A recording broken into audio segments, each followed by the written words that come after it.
Hey guys, and welcome to Pro Wrestling Unlimited as we have a major update on the sale of TNA.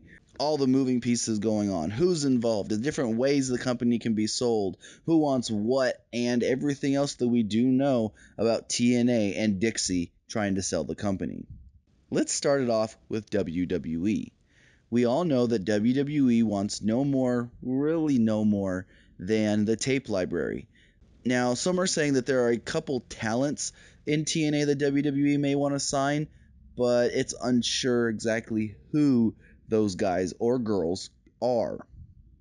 If WWE is to get just the tape library as they want, they can use it in a multitude of different ways. They can add it to the WWE network. They can use it for DVDs. They can use it in video packages for guys like AJ Styles, Samoa Joe, Bobby Roode, all the guys that they have in WWE and NXT that were once in TNA.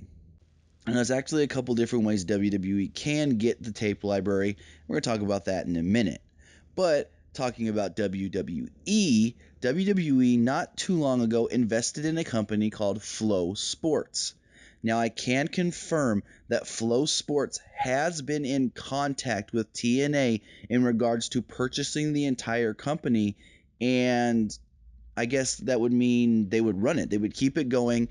They don't want to just, dismember it and just take certain bits and pieces. No, they want to buy TNA and they want to keep it going essentially how it is. I mean, of course, they're going to make their changes to try and make the product better, but they don't want to really make too many big changes.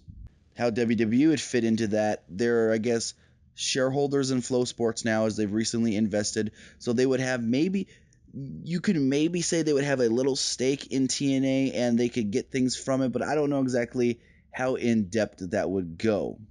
Now, as far as our Flow Sports, the ones that backed them this past weekend and this week for the tapings, not that I've heard of.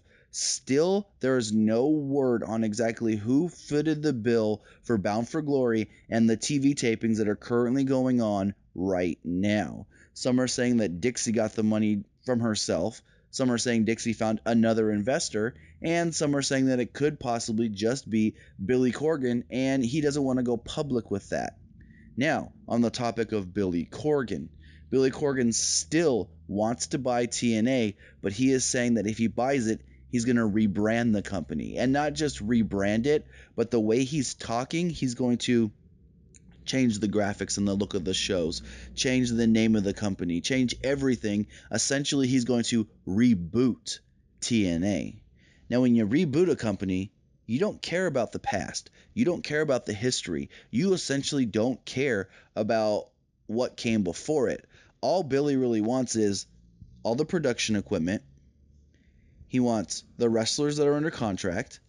He wants the TV, the TV deals with Pop, Sony 6, and Challenge, and maybe a couple other little things here and there. But what he can do is, when I said I'm going to come back to WWE, this is where the WWE tie-in can come. I've heard one of two things.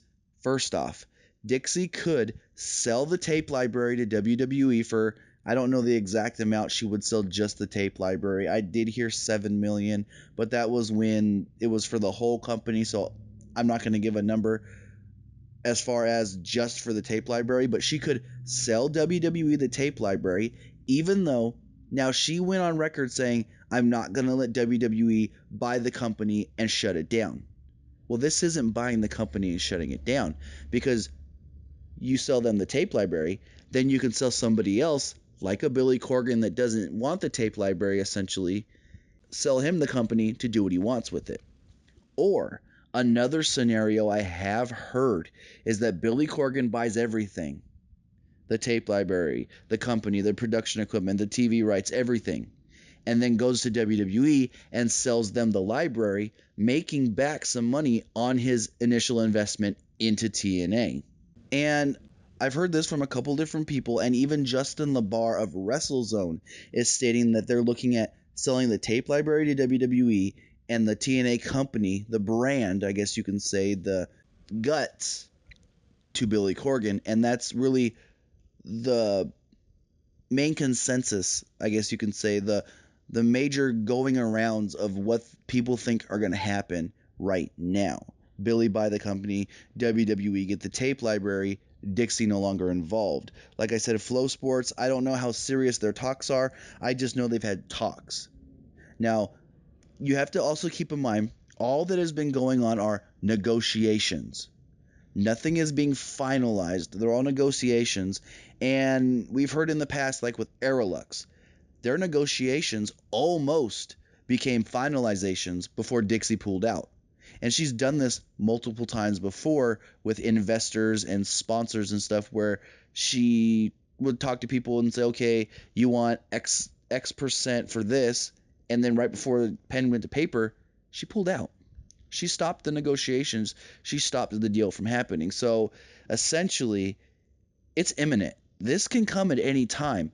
I am hearing that they may get this set of TV tapings done and then make the announcement. So there's a lot of questions and concerns and a lot of unknowns still going around, but this does clear up a little bit of who wants what, who's involved, and how could it all play out. So that's really what's new in TNA right now as far as the sale goes. If any more news does come up on the sale of TNA and the ongoing negotiations, emphasis on negotiations, not finalizations, we will bring it to you on Pro Wrestling Unlimited. Remember, guys, comment below, like, and share this video. Like us on Facebook, and subscribe here on YouTube.